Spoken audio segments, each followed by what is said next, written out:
நியூஸ்7 தமிழர்களுக்கு அன்பான வணக்கம். கேள்விநேர் நிகழ்ச்சிக்கு உங்களை வரவேற்கிறேன். குடியரசு துணைத் தலைவர் உச்சநீதிமன்றத்தை விமர்சிப்பதன் பின்னணி என்ன என்று விவாதத்தில் 5 கருத்துரை நம்மோடு பங்கெடுக்கிறாங்க.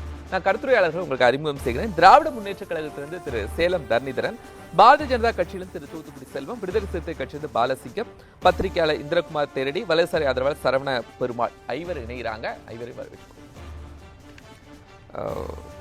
இந்திரகுமார், உச்ச நீதிமன்றத்தை குடியரசு துணைத் தலைவர் ஜெகதீப் தன்கர் விமர்சிப்பதை எப்படி பார்க்க? குடியரசு துணைத் தலைவர் வரம்பு மீறிய வார்த்தைகளை பயன்படுத்தி அரசியலமைப்பு சட்டத்தால் உருவாக்கப்பட்ட ஒரு அமைப்பின் மீதான நம்பிக்கையை சிதைக்கின்ற ஒரு வேலையை நேற்று செய்ய தொடங்கி இருக்கிறார்.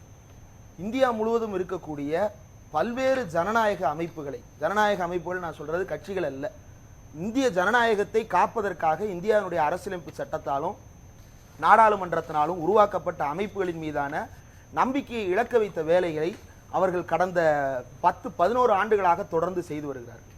அந்த வேலையினுடைய சில கோளாறுகளை உச்சநீதிமன்றம் பல நேரங்களில் சுட்டிக்காட்டி இருக்கிறது.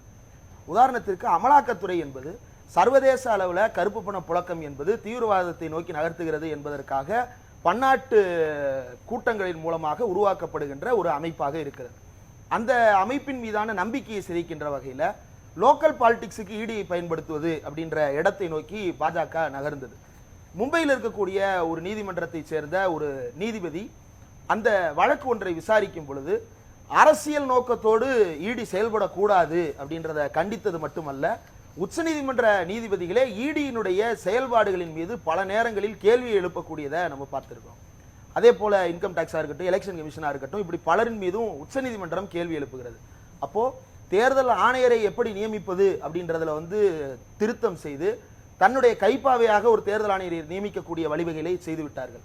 இடி, ஐடி, சிபிஐ உள்ளிட்ட அதுக்கெல்லாம் நீதிமன்றம் விமர்சிச்சிருக்கிறாங்க. நான் அதுக்கு வர்றேன். நீதிமன்றம் அதற்காகத்தான் ஏற்கனவே அந்த வழக்கு உச்சநீதிமன்றத்தில் வந்தபோது எலெக்ஷன் கமிஷனர் அப்பாயின்மெண்ட்ல டைரக்டா வெறுமன பார்லிமெண்ட்ல இருக்கக்கூடிய ஒரு பிரதான கட்சியை எல்லா முடிவையும் எடுக்கிற வகையில் இருக்கக்கூடாது, அதுல உச்சநீதிமன்றத்தினுடைய தலைமை நீதிபதியை போடணும் அப்படின்னு சொல்லிட்டு 3 பேர் நீதிபதிகள் அடங்கிய குழு ஏற்கனவே தீர்ப்பு கொடுத்தது. அதை மீறித்தான் பிரசிடென்சியல் அக்சென்ட்டோட தேர்தல் ஆணையரை தானே தேர்ந்தெடுக்கும் வகையில தானும் தன்னோட மந்திரியும் சேர்ந்து தேர்ந்தெடுத்து விட்டு எதிர்கட்சி தலைவர் ஒரு ஒப்புக்காக உள்ளுக்குள்ள போட்டு வைத்து வேலையை பார்த்தது. அப்ப எலெக்ஷன் கமிஷனை காம்ப்ரமைஸ் பண்ண முடியுது, தேர்தல் ஆணையத்தை தாண்டி இடியை காம்ப்ரமைஸ் பண்ண முடியுது, ஐடியை காம்ப்ரமைஸ் பண்ண முடியுது, சிபிஐயை காம்ப்ரமைஸ் பண்ண முடியுது, பல்வேறு கட்சிகளை சேர்ந்த எம்எல்ஏக்களை எம்பிக்களை காம்ப்ரமைஸ் பண்ண முடியுது. இவ்வளவு பேரையும் காம்ப்ரமைஸ் பண்ணாலும் இந்த உச்சநீதிமன்றம் பல நேரங்களில் கொடுக்கின்ற தீர்ப்புகள் நமக்கு தலைவலியாக இருக்கிறது அப்படின்றது பாஜகவுக்கு நீண்ட காலமா இருக்கக்கூடிய ஒரு மன உறுத்தல். அந்த உறுத்தலை கடந்த நாடாளுமன்ற தேர்தலின் போதே அவங்க வெளிப்படுத்தினாங்க. சந்திரசூட் அவர்கள் எலக்டோரல் பாண்டு தொடர்பாக தீர்ப்பை வழங்குகிறது சந்திரசூட் அவர்கள் தலைமையிலான அமர்வு. அரசியலமைப்பு சட்டத்துக்கு விரோதமான வகையில் இந்த எலக்டோரல் பாண்டுகள் செயல்படுத்தப்பட்டிருக்கின்றன அப்படின்னு சொல்லிட்டு அதை முழுவதுமாக தடை செய்து உத்தரவை பிறப்பிக்கிறார்கள். அப்ப இந்தியா முழுக்க இருக்கக்கூடிய சில வழக்கறிஞர்கள் ஒன்று சேர்ந்து என்ன பண்றாங்கன்னா, நீதிமன்றங்களின் மீது மக்களுக்கு நம்பிக்கை குறைகிறது, அவங்க அரசியல் அழுத்தம் காரணமா சில தீர்ப்புகளை வழங்குறாங்களான்னு சந்தேகம் ஏற்படுது அப்படின்னு எழுதினாங்க. இதை யார் எழுதுனா என்ன எழுதுனா அப்படின்னு நம்மலாம் சந்தேகப்பட்டுக்கிட்டு இருக்கும் பொழுது பிரதமர் மோடி என்னுடைய அடியால் குதிரைக்குள்ள இல்ல அப்படின்னு சொல்லிட்டு அவரே வெளியே இதோ பாருங்கள், இந்தியாவின் வழக்கறிஞர்கள் நீதிமன்றத்தின் மீது ஒரு முக்கிய குற்றச்சாட்டை முன்வைத்திருக்கிறார்கள், இதை நாம் விவாதிக்க வேண்டும் அப்படின்னு சொல்லிட்டு கோட் ட்வீட் பண்றாரு. யாரு? அந்த வழக்கறிஞர் எழுதுனதை. அப்ப இதை எழுத வச்சது யாரு? அந்த கேள்விக்கு நாம் பதில் சொல்ல தேவையில்லை, பிரதமர் மோடியே அதை கோட் ட்வீட் பண்றாரு. இப்படி நீதிமன்றங்களை மிரட்டும் துணி ஏற்கனவே செய்து வந்தார்கள். இப்போ உச்சநீதிமன்றம் இப்பதான் இருக்குதா இந்திரகுமார்? நீதிமன்றங்களை ஆட்சியில் இருக்கிறவர்கள் மிரட்டுவது இப்பதான் இருக்கா? நீதிமன்றங்கள் ஆட்சியில் இருக்கிறவங்க மிரட்டுறது இப்பதான் இருக்குதா அப்படின்னா அப்ப மிரட்டுறதை ஜஸ்டிஃபை பண்றீங்களா? இல்ல கேக்குறேன். இப்போ நீங்க 11 ஆண்டு நீதிமன்றங்களை மிரட்டும் பொழுதெல்லாம் நீதிமன்றங்கள் தன்னாட்சியை தனக்கென்று அரசியலமைப்பு சட்டம் விதித்திருக்கக்கூடிய கடமைகளை நிறைவேற்றுகின்ற வகையில நீதிமன்றம் செயல்பட்டு இருக்கிறது அப்படின்றதுதான் கடந்த காலத்துல நம்ம பார்த்திருக்கோம்.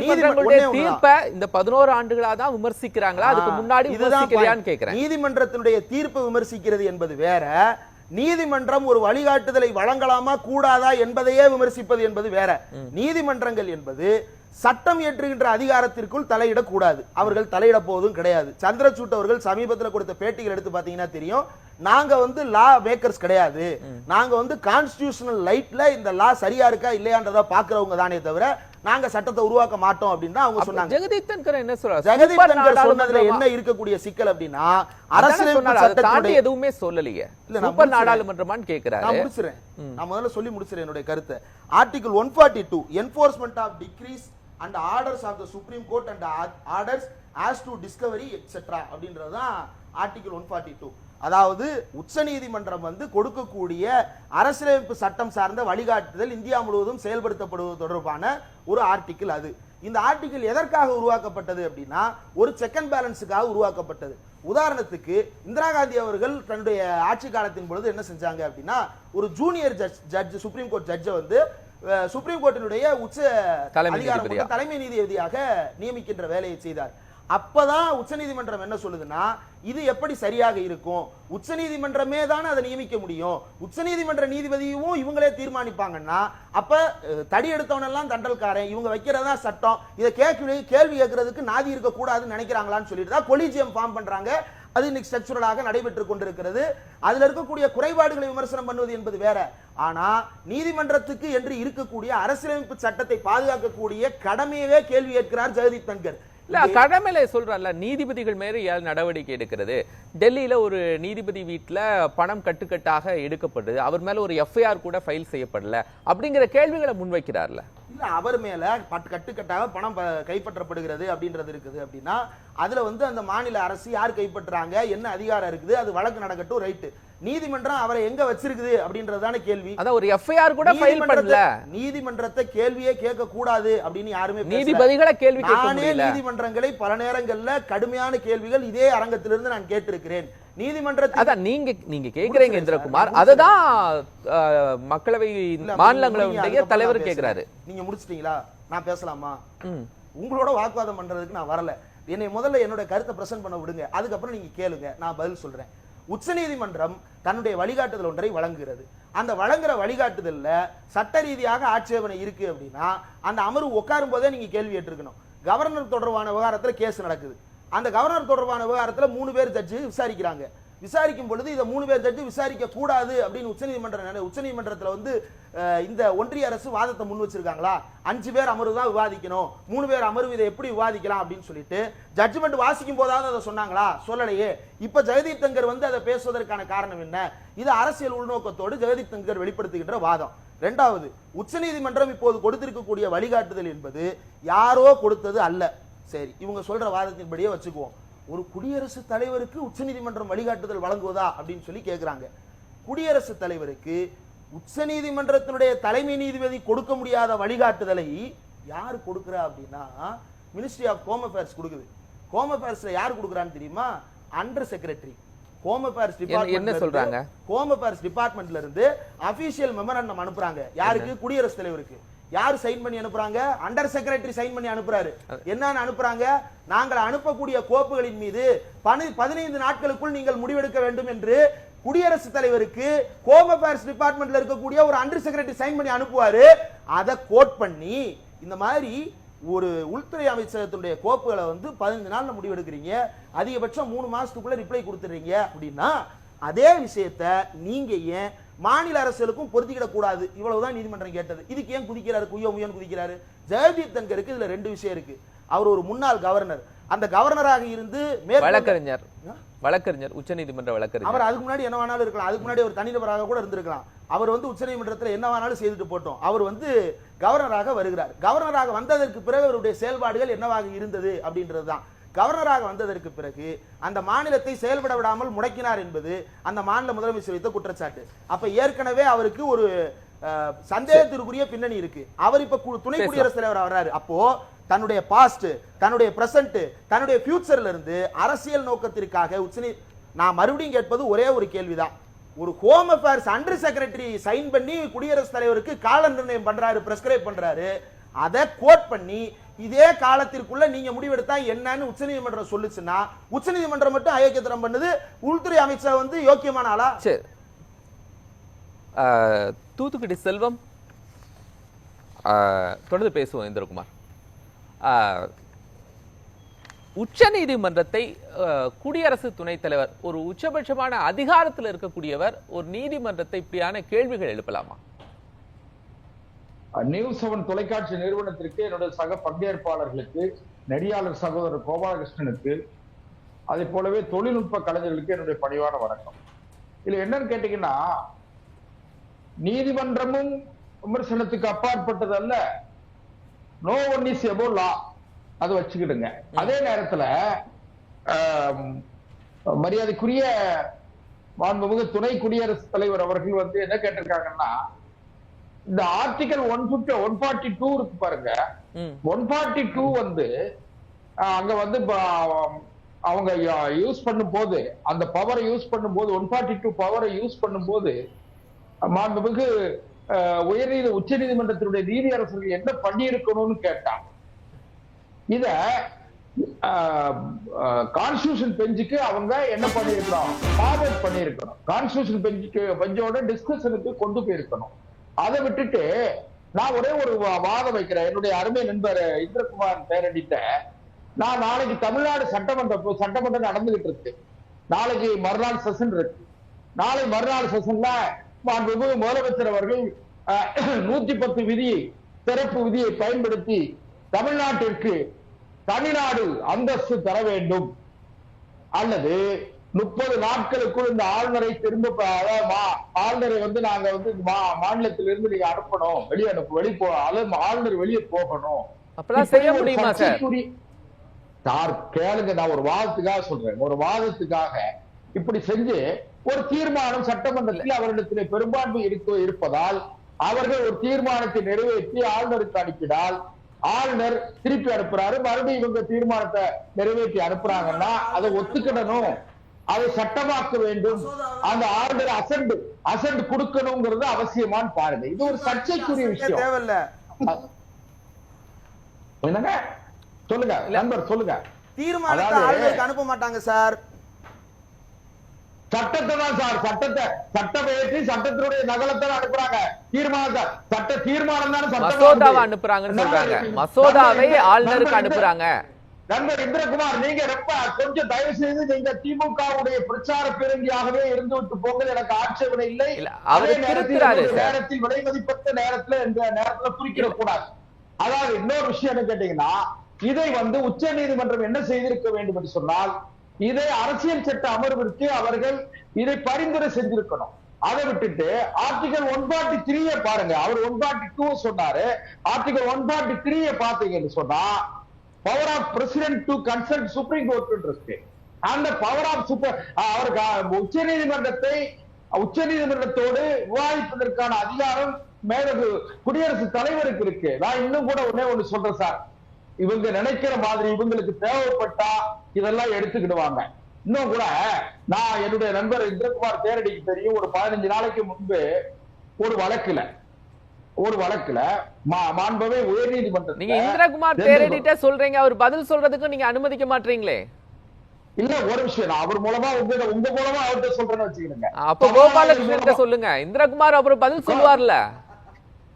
கோபாலகிருஷ்ணன் சார், நான் அப்படியே வச்சுக்கணும். கோபாலகிருஷ்ணன் சார், உங்க மூலமா கேட்க, நான் வந்து உயர் நீதிமன்றத்துல ஒரு வழக்கு வருது, ஒரு அரசு துறையில் சார்பில் உள்ள ஒரு வழக்கு வருது. ஒரு இன்றைய ஆர்டரை வந்து ஒரு டிசிஷன் பெஞ்சு கொடுக்குறாங்க. இன்றைய ஆர்டர் கொடுத்துட்டு அந்த மெயின் பெட்டிஷன் ஹியரிங்க்கு வரும்போது அந்த ஜட்ஜஸ் என்ன செய்யறாங்க, இந்த வழக்கில இருந்து நாங்கள் இந்த வழக்கை தொடர்ந்து நாங்கள் விசாரிக்க விரும்பவில்லை, இதை வந்து வேற பெஞ்சுக்கு மாற்றி இருக்குன்னு சொல்லி பண்றாங்க. இது என்ன நியாயம்னு கேட்க, ஜட்ஜஸ் வந்து அவங்க இஷ்டத்துக்கு கேட்டா அதுக்கு என்ன காரணம் இப்ப ஏன் கேக்குறாங்க சார்? இது இத்தனை ஆண்டுகளாக நடந்து கொண்டு இருக்கிற விஷயம். அது இன்றைய மாநிலங்களவையினுடைய தலைவர் இதை கேள்வியை எழுப்புறாங்க. இதுக்கு முன்னாடி பல சூழ்நிலைகள்ல எழுப்பி இருக்கலாம்ல, இப்பதான் புதிதாக இது உருவாகி இருக்கிறதா? அதாவது இப்போ எப்ப எழுப்பணும், எப்ப எழுப்பக்கூடாது, எப்ப கேள்வி எழுப்ப வேண்டும், எப்பொழுது கேள்வி எழுப்பக்கூடாது, அதான் கேக்குறேன். இப்ப ஏன் கேள்வி எழுப்ப வேண்டிய தேவை ஏற்பட்டுச்சு சார்? கோபாலகிருஷ்ணன் சார், நான் ஒண்ணு கேள்றேன். டைம் பிரேம் பண்ணி 90 நாட்களுக்கு முடிவு கவர்னர் வந்து அசென்ட் கொடுக்கணும், பிரசிடென்ட் அசென்ட் கொடுக்கணும் சொல்றாங்களே. எத்தனை ஊழல் வழக்குகள், முன்னாள் அமைச்சர்கள் முன்னாள் அமைச்சர்கள் மேல எத்தனை ஊழல் வழக்குகள், எத்தனை வருடங்கள் 20 வருடம் 13 வருடம் 14 வருடம் இருக்க இது உச்ச நீதிமன்றத்துக்கு தெரியாதா, உயர் நீதிமன்றத்துக்கு தெரியாதா? அதெல்லாம் வந்து நீங்க வந்து ஒரு டைம் ஃப்ரேம் பண்ணி ஒரு வருஷத்துக்குள்ள எது பல ஆயிரம் கோடி கொள்ளையடித்ததாக தொடரப்பட்ட வழக்கு, குற்றம் சாட்டப்பட்ட வழக்குகள் இன்றைக்கும் நிலுவையில் இருக்கு. அந்த வழக்குகளுக்கு என்ன ஆட்சி, என்ன எப்படிப்பட்ட தீர்வை நீங்க எப்ப சொல்ல போறீங்க? எத்தனை கொலை வழக்குகளில் குற்றம் சாட்டப்பட்டவர்கள் நிரபராதிகளாக இந்த கேள்விகள்லாம் இன்னொரு நேரத்துல முன் வச்சிருக்கலாம்ல. இன்னொரு அதாவது இதுதான் சரியான நேரம். இப்போ நான் என்ன நினைக்கிறேன், தங்களுக்கு ஒரு பிரச்சனை வருகிற போதுதான் கேள்வி கேட்கணும் அப்படின்னு இருக்கா சார்? நீதித்துறை இப்படி இருக்கு அப்படிங்கிறது இன்னொரு தளத்துல இல்ல இதுக்கு முன்பாகவே கேள்வியை முன் வச்சிருக்கலாம்ல.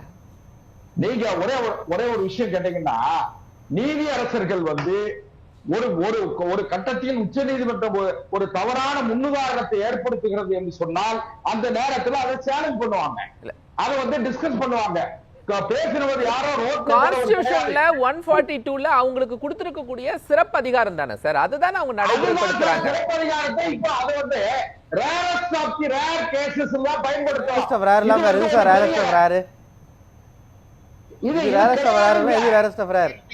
கிடையாதுங்க. நான் என்ன சொல்றேன் கேட்டா, உங்களுக்கு செல்வம் கொளிக்கக்கூடிய ஒரு வைஸ் சான்சலருக்கு வந்து எவ்வளவு தெரியுமா சார்? 50 கோடி ரூபாய். ஒரு 10 வைஸ் சான்சலர் எதுவுமே ஆதாரம் இல்லாத விஷயத்தை, ஆதாரம் இல்லாத விஷயங்களை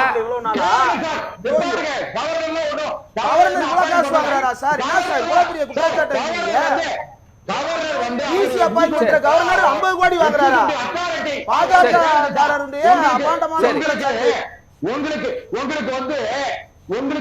உங்களுக்கு கஷ்டம் வந்துருச்சுன்னா அப்படி பேசுங்க. உச்ச நீதிமன்றத்துக்கு நீங்க வந்து எதுக்கு டாஸ்மாக் கவர்மெண்ட் எதுக்கு சார் போகுது? டாஸ்மாக் நிறுவனம் ஒரு அரசு துறை நிறுவனம், அது அந்த வழக்குல கவர்மெண்ட் எதுக்கு சார் போகணும்? ஒரு ஊழல் வழக்கில் ஒரு அரசு துறை நிறுவனத்துக்கு ஆதரவாக அரசு ஏன் போகணும்? அதுக்கு பிறகு நீங்க சுப்ரீம் கோர்ட்ல போய் அந்த கேஸ உத்ரா பண்ணிட்டு வாரீங்க. உத்ரா பண்ணீங்களா இல்லையா? ஆஜரான வழக்கறிஞர் பேர் என்ன? சரி, சொலிசிட்டர் ஜெனரல் துஷார் இந்திரகுமார் அவர் பேசுறாரு. எவ்வளவு இருக்கட்டுமே, நீங்க இங்க இருக்கிற அட்வொகேட் ஜெனரல் பேர் என்ன? இது என்ன? இங்க இருக்கிற அட்வொகேட் ஜெனரல் பேர் என்ன? இங்க இருக்கிற public prosecutor head of the legal advisor, government அட்வைசருக்கு பேர் என்ன? இதெல்லாம் தேவையில்லாத போதும். மிஸ்டர் இந்திரகுமார், கவர்னர் மாதிரியான ஒரு கான்ஸ்டிடியூஷனல் பாடிக்கு அட்வொகேட் ஜெனரல் போறாரு. ஏன் போறாரு? கவர்னர் தனி வழக்கறிஞர் என்ன? அவர் கவர்னர் சார், ஒரு கவர்மெண்ட் ஸ்டேட்டோட எக்ஸிகியூட்டிவ் அத்தாரிட்டி. அவர் போகணும், அவர் மத்திய அரசாங்கத்துடைய ரெப்ரசன்டேட்டிவ். ஆனா அரசு நிறுவனத்துக்கு அரசு போக கூடாது. அவர் பேசணும். உங்களுக்கு சின்ன சின்ன ஊழல் வழக்குகளுக்கு உங்க அமைச்சர் பெருமக்கள் சம்பந்தப்பட்ட ஊழல் வழக்குல அரசு துறையினுடைய வழக்கறிஞர்கள் போகாம வேற முகில் ரோத்தகையோ கபில் சிபில் வருவாங்களா? ஒரு சிட்டிங்க்கு 10 லட்சம் 15 லட்சம் வாங்கக்கூடிய வக்கீல வந்து வைக்க முடியும். ஆனால் நீங்க போறீங்க, கவர்னர் ப்ராப்பரா கவர்மெண்ட் அட்வொகேட் மூலமா போறாங்க. இதெல்லாம் நீங்க பேசாதீங்க. அதான் ஒண்ணு, மேலக ஆளுநர் அவர்கள் எடுத்த நடவடிக்கை வந்து அது வந்து ஒருவேளை நீங்க 142 அரசியல் சட்டத்தினுடைய 142வது பிரிவை பயன்படுத்துவதற்கு முன்பு நிச்சயமாக உச்ச நீதிமன்றம் அதனுடைய உயர்ந்த, அதாவது இன்னும் சொல்ல போனா ஃபர்ஸ்ட் பெஞ்சுக்கே கொண்டு போயிருக்கணும். அரசியல் சட்ட அமர்வு சிபாரிசு பண்ணி இருக்கணும், அல்லது முதல் அமர்வுக்கு கொண்டு போயிருக்கணும். அதுல மாண்பவை உச்ச நீதிமன்றத்தினுடைய நீதி அரசர்கள் ஏதோ ஒரு வகையான சமரசத்துக்கு அல்லது ஏதோ ஒரு வகையான தடுமாற்றத்திற்கு ஆளாகிவிட்டார்கள். எனக்கு அந்த தீர்ப்பு வழங்கிய நீதி அரசர்களில் ஒருவரை எனக்கு நன்கு தெரியும். அதனால நான் சொல்றேன், இது வந்து கண்டிப்பா இது வரலாற்றின் மிகப்பெரிய அளவில் ஒரு சர்ச்சைக்குரிய தீர்ப்பு தான். இந்த தீர்ப்பு நிச்சயமா இதோட போகாது, இதோட போகாது சார். இது நிச்சயமா ரிவிஷனுக்கு போக கூடாது, இதோட போகாது. தமிழ்நாட்டில் வந்து சுத்த சுயம் பிரகாச ஆட்சிலாம் ஒண்ணு நடக்கல. அத்தனை அமைச்சர்கள் நம்ம இங்க நீதிமன்றத்தை ஏன் விமர்சனம் செய்தாங்க அந்த புள்ளியில நம்ம பயணிச்சுட்டு இருக்கிறோம் செல்வம் சார். நான் அதான் என்ன சொல்றேன்னா, இந்த 142 பிரிவின் கீழ் அவர்கள் தீர்ப்பு வழங்கியது தவறு. இதுக்கு அசென்ட் அவங்களே வந்து இன்னொரு விஷயம், அவர் கவர்னருக்கு அசென்ட் வழங்கியது தவறு அப்படினால் கான்ஸ்டிடியூஷன் அவங்களுக்கு கொடுத்திருக்க அதிகாரமும் கொஸ்டினபிள் ஆகுது இல்ல? அதத்தான் நான் என்ன சொல்றேன், அடுத்து கான்ஸ்டிடியூஷனை கொஸ்டின் பண்றீங்களா? இல்ல கோபாலகிருஷ்ணன் சார், அடுத்து வரக்கூடிய காலங்கள்ல அரசியல் சட்டத்தினுடைய 142வது பிரிவுல அமெண்ட்மெண்ட் கொண்டு வரணும். சரி, தொடர்ந்து கொண்டு வந்து ஆக வேண்டும். தொடர்ந்து பேசுவோம். உங்களுக்கு பிரச்சனை தான். நாம தொடர்ந்து பேசுவோம். செல்வம் அடுத்த சுற்றுல உங்களுக்கு தரேன். உங்களுக்கு சார், நீங்க 19 மதிக்கிறது இல்லையா? சரி சார், நம்ம அடுத்த சுற்றுல பேசலாம். தெரிஞ்சு உங்களை அடுத்த சுற்றுல நேரம் கொடுக்க ஒரு சிறிய இடைவேளைக்கு பிறகு கேள்வி நேரம் நிகழ்ச்சி சந்திக்கலாம்.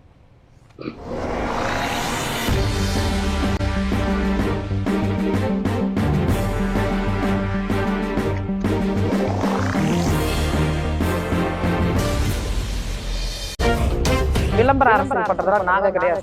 அப்ப ஆளுங்கட்சி இப்ப ஜனாதிபதியாக கூட ஆக்குவோம். இந்த கடன் வசதி ஏடிஎம் கிளந்து என்ன ஆஃபர் கொடுப்பாங்கங்கறத பாப்பாங்க. தான் கூட்டணியை தவிர இல்ல தன்னுடைய எம்பி பதவி அடுத்து தக்க வைத்துக் கொள்வதற்கு என்ன செய்வார்? இது வந்து ஒரு தண்டனையாக பார்க்கப்படணுமா? ரொம்ப வெளிப்படையா சொல்லணும்னா நம்ம காலாகாலமே நம்ம வஞ்சிக்கப்பட்டவர்கள். ஹிந்தி கத்துக் கொடுக்கப்படுதா இல்லையா?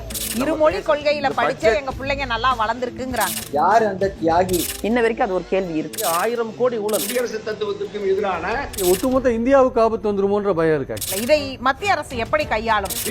கமிஷன் தான் இதை முடிவு பண்ணும். ஆளுங்கட்சி எதிர்கட்சி அப்படின்னு பார்க்கும்போது அவர்களுடைய எதிரியை காயின் பண்ணாங்களா இல்லையா? சரி, இப்ப ஆஃபர் இல்லாம எப்படி சார் அதிமுகக்குள்ள வருவார்? அப்போ இந்த இத்து போன சட்டத்தை நிறைவேற்றவே முடியாதுன்னு தெரியும். முழுக்க அரசியல் படுத்தப்பட்டு ஒரு அரசியல் கட்டமைச்சிருக்கிறீங்க. அது தவறு. நம்பிக்கை உருவாக்கணுங்கிறதா எல்லாருடைய கேள்வி. கேள்வி நேரம் தினமும் இரவு 7 மணிக்கு. விளம்பர அரசியல் பண்றதுல நாங்க கிடையாது. அப்ப ஆளுங்கட்சி இப்ப ஜனாதிபதியாக கூட ஆக்குவோம். இந்த கடன் வசதி ஏடிஎம் கிளந்து என்ன ஆஃபர் கொடுப்பாங்கங்கறத பாப்பாங்க. தான் கூட்டணியை தவிர இல்ல தன்னுடைய எம்பி பதவி அடுத்து தக்க வைத்துக் கொள்வதற்கு என்ன செய்வார்? இது வந்து ஒரு தண்டனையாக பார்க்கப்படணுமா? ரொம்ப வெளிப்படையா சொல்லணும்னா நம்ம காலாகாலமே நம்ம வஞ்சிக்கப்பட்டவர்கள். ஹிந்தி கத்துக் கொடுக்கப்படுதா இல்லையா? இருமொழி கொள்கையில படிச்சே எங்க பிள்ளைங்க நல்லா வளர்ந்துருக்குங்கிறாங்க. யார் அந்த தியாகி? இன்ன வரைக்கும் அது ஒரு கேள்வி இருக்கு. 1000 கோடி ஊழல். குடியரசு தத்துவத்திற்கும் எதிரான ஒட்டுமொத்த இந்தியாவுக்கு ஆபத்து வந்துருமோன்ற பயம் இருக்கு. இதை மத்திய அரசு எப்படி கையாளும்? கமிஷன் தான் இதை முடிவு பண்ணும். ஆளுங்கட்சி எதிர்கட்சி அப்படின்னு பார்க்கும்போது அவர்களுடைய எதிரியை காயின் பண்ணாங்களா இல்லையா? சரி, இப்ப ஆஃபர் இல்லாம எப்படி சார் அதிமுகக்குள்ள வருவார்? அப்போ இந்த இத்து போன சட்டத்தை நிறைவேற்றவே முடியாதுன்னு தெரியும். முழுக்க அரசியல் படுத்தப்பட்டு ஒரு அரசியல் கட்டமைச்சிருக்கிறீங்க. அது தவறு. நம்பிக்கை உருவாக்கணுங்கிறதா எல்லாருடைய கேள்வி. கேள்வி நேரம் தினமும் இரவு 7 மணிக்கு. விளம்பர அரசியல் பண்றதுல நாங்க கிடையாது. அப்ப ஆளுங்கட்சி இப்ப ஜனாதிபதியாக கூட ஆக்குவோம். இந்த கடன் வசதி ஏடிஎம் கிளந்து என்ன ஆஃபர் கொடுப்பாங்கங்கறத பாப்பாங்க. தான் கூட்டணியை தவிர இல்ல தன்னுடைய எம்பி பதவி அடுத்து தக்க வைத்துக் கொள்வதற்கு என்ன செய்வார்? இது வந்து ஒரு தண்டனையாக பார்க்கப்படணுமா? ரொம்ப வெளிப்படையா சொல்லணும்னா நம்ம காலாகாலமே நம்ம வஞ்சிக்கப்பட்டவர்கள். ஹிந்தி கத்துக் கொடுக்கப்படுதா இல்லையா? இருமொழி கொள்கையில படிச்சே எங்க பிள்ளைங்க நல்லா வளர்ந்துருக்குங்கிறாங்க. யார் அந்த தியாகி? இன்ன வரைக்கும் அது ஒரு கேள்வி இருக்கு. 1000 கோடி ஊழல். குடியரசு தத்துவத்திற்கும் எதிரான ஒட்டுமொத்த இந்தியாவுக்கு ஆபத்து வந்துருமோன்ற பயம் இருக்கு. இதை மத்திய அரசு எப்படி கையாளும்? கமிஷன் தான் இதை முடிவு பண்ணும். ஆளுங்கட்சி எதிர்கட்சி அப்படின்னு பார்க்கும்போது அவர்களுடைய எதிரியை காயின் பண்ணாங்களா இல்லையா? சரி, இப்ப ஆஃபர் இல்லாம எப்படி சார் அதிமுகக்குள்ள வருவார்? அப்போ இந்த இத்து போன சட்டத்தை நிறைவேற்றவே முடியாதுன்னு தெரியும். முழுக்க அரசியல் படுத்தப்பட்டு ஒரு அரசியல் கட்டமைச்சிருக்கிறீங்க. அது தவறு. நம்பிக்கை உருவாக்கணுங்கிறதா எல்லாருடைய கேள்வி. கேள்வி நேரம் தினமும் இரவு 7 மணிக்கு. விளம்பர அரசியல் பண்றதுல நாங்க கிடையாது. அப்ப ஆளுங்கட்சி இப்ப ஜனாதிபதியாக கூட ஆக்குவோம். இந்த கடன் வசதி ஏடிஎம் கிளந்து என்ன ஆஃபர் கொடுப்பாங்கங்கறத பாப்பாங்க. தான் கூட்டணியை தவிர இல்ல தன்னுடைய எம்பி பதவி அடுத்து தக்க வைத்துக் கொள்வதற்கு என்ன செய்வார்? இது வந்து ஒரு தண்டனையாக பார்க்கப்படணுமா? ரொம்ப வெளிப்படையா சொல்லணும்னா நம்ம காலாகாலமே நம்ம வஞ்சிக்கப்பட்டவர்கள். ஹிந்தி கத்துக் கொடுக்கப்படுதா இல்லையா?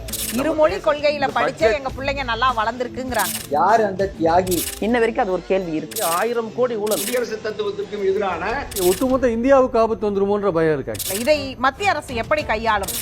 கமிஷன் தான் இதை முடிவு பண்ணும். ஆளுங்கட்சி எதிர்கட்சி அப்படின்னு பார்க்கும்போது அவர்களுடைய எதிரியை காயின் பண்ணாங்களா இல்லையா? சரி, இப்ப ஆஃபர் இல்லாம எப்படி சார் அதிமுகக்குள்ள வருவார்? அப்போ இந்த இத்து போன சட்டத்தை நிறைவேற்றவே முடியாதுன்னு தெரியும். முழுக்க அரசியல் படுத்தப்பட்டு ஒரு அரசியல் கட்டமைச்சிருக்கிறீங்க. அது தவறு. நம்பிக்கை உருவாக்கணுங்கிறதா எல்லாருடைய கேள்வி. கேள்வி நேரம் தினமும் இரவு 7 மணிக்கு. விளம்பர அரசியல் பண்றதா நாங்க கிடையாது. அப்ப ஆளுங்கட்சி இப்ப ஜனாதிபதியாக கூட ஆக்குவோம். இந்த கடன் வசதி ஏடிஎம் கிளந்து என்ன ஆஃபர் கொடுப்பாங்கிறேன் பார்ப்பாங்க. தான் கூட்டணியை தவிர இல்ல தன்னுடைய எம்பி பதவி அடுத்து தக்க வைத்துக் கொள்வதற்கு என்ன செய்வார்? இது ஒரு தண்டனையாக பார்க்கப்படணுமா? ரொம்ப வெளிப்படையா சொல்லணும்னா நம்ம காலாகாலமே நம்ம வஞ்சிக்கப்பட்டவர்கள். ஹிந்தி கத்து கொடுக்கப்படுதா இல்லையா? இருமொழி கொள்கையில படிச்ச எங்க பிள்ளைங்க நல்லா வளர்ந்துருக்குங்கிறாங்க. யார் அந்த தியாகி? இன்ன வரைக்கும் அது ஒரு கேள்வி இருக்கு. 1000 கோடி ஊழல் குடியரசு தத்துவத்திற்கும் எதிரான ஒட்டுமொத்த இந்தியாவுக்கு ஆபத்து வந்துருமோன்ற பயம் இருக்காங்க. இதை மத்திய அரசு எப்படி கையாளும்? கமிஷன் தான் இதை முடிவு பண்ணும். ஆளுங்கட்சி எதிர்கட்சி அப்படின்னு பார்க்கும்போது அவர்களுடைய எதிரியை காயின் பண்ணாங்களா இல்லையா? சரி, இப்ப ஆஃபர் இல்லாம எப்படி சார் அதிமுகக்குள்ள வருவார்? அப்போ இந்த இத்து போன சட்டம்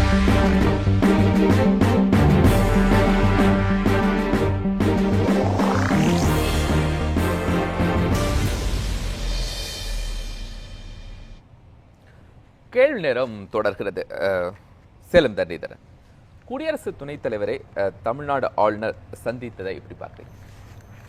நான் இந்த விவாதத்தில் ஒரு லைனில் ஆரம்பிக்கிறேன். அம்பேத்கர் அவர் சொன்ன லைனில் அவர் சொன்னார், Ambedkar's warning was that it is not the constitution which is bad, which is the man that is wild. The institution is only as good or bad depending on the people who have it. என்ன சொல்ல வராங்கன்னா, ஒரு நாட்டோட கட்டமைப்பு நல்லதா மோசமானதாங்கிறது யார் கையில் இருக்குது அப்படிங்கிறது வச்சு தான்.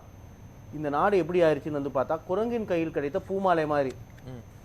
பூமாலை எதை சொல்கிறேன்னா, இந்த நாட்டோட அரசியலமைப்பு சட்டத்தை.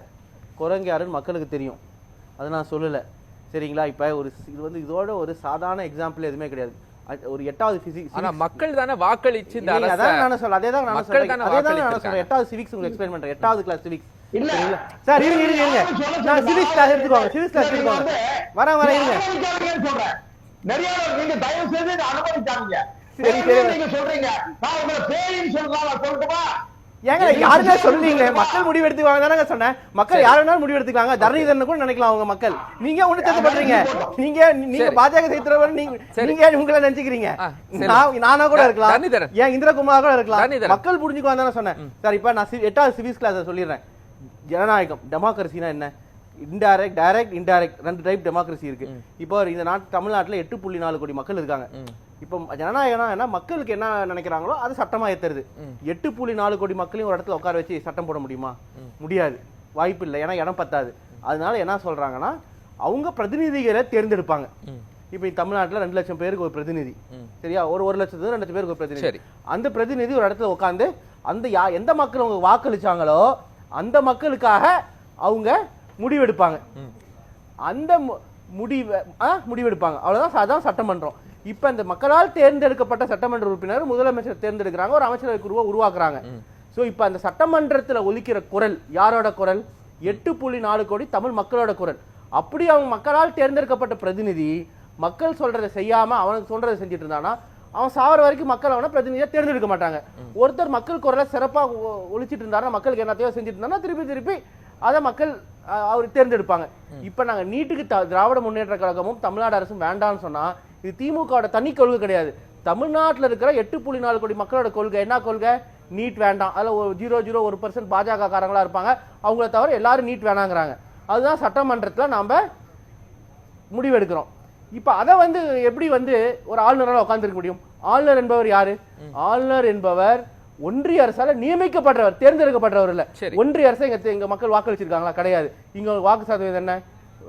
தனிச்சு நின்னா நான் 2% கூட கிடையாது, நோட்டா கீழே. காலங்காலமா இருக்க நடைமுறை, காலங்காலமா இப்ப எதுவும் பண்ண தான் வரேன். நியமிக்கிறவர். இப்ப ஒரு கேள்வி கேட்டார், புதுசா இல்ல சொல்லி முடிச்சாங்க. இதுக்கு முன்னாடி இப்படி நடக்கல, சொல்ல வரேன். இப்ப ஒரு விஷயம் இருக்கு. இப்ப மக்களால் தேர்ந்தெடுக்கப்பட்ட அரசு அவங்கள மக்கள் வரி பணத்தை செலவு பண்ணி இங்க பல்கலைக்கழகத்தை நடத்துறாங்க. அந்த பல்கலைக்கழகத்துல எப்படி நடத்தலாங்கிற முடியுமா யாருக்கு இருக்கணும்? தமிழ்நாடு மக்களுக்கு. யார் மூலமா? மக்களால் தேர்ந்தெடுக்கப்பட்ட திராவிட முன்னேற்ற கழக அரசு மூலமா. இவர் சொல்றாருல்ல அங்க ஊழல் நடக்குது அப்படின்னா, அப்படி மக்களால் தேர்ந்தெடுக்கப்பட்ட அரசுனால ஊழல் நடந்தால் மக்கள் அந்த அரசை தண்டிப்பாங்க. 5 வருஷம் கழிச்சு அந்த அரசு வழி அனுப்பப்படும். ஆனா ஒரு ஆளுநர் யாரால் நியமிக்கப்பட்டவர் அங்க ஊழல் செய்யறாருன்னு வச்சுக்கோங்க, மக்களால் கேள்வி கேட்க முடியுமா? 10 வருஷம் ஒரே ஆளுநரா இருக்கலாம்ல. அப்படின்னா ஜனநாயகமே அங்க ஃபெயில் ஆயிருது.